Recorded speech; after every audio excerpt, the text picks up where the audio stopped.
notre métier n'est pas de gérer des stades. Hein.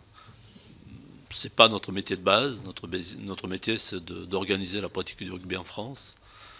Pour autant, vous me direz, il y a des fédérations qui sont propriétaires de leur stade. C'est le cas de la fédération anglaise, hein, avec Twickenham, qui a quand même eu du mal à passer le Covid. Enfin, je pense que vous devez le savoir. Hein, puisque un PSE a été mis en place par cette fédération et on a toutes les raisons de penser que les charges liées à l'exploitation du stade de Twickenham étaient quelque part à l'origine, enfin, une des origines de ce PSE. Ceci étant dit, vous me posez la question si on s'est concerté avec le président Diallo. Sur ce sujet-là, on doit se rencontrer prochainement, on évoquera ce sujet, on ne l'a pas fait. Hein. On doit se rencontrer au cours du mois d'avril, hein, donc c'est très prochain. On ne l'a pas fait.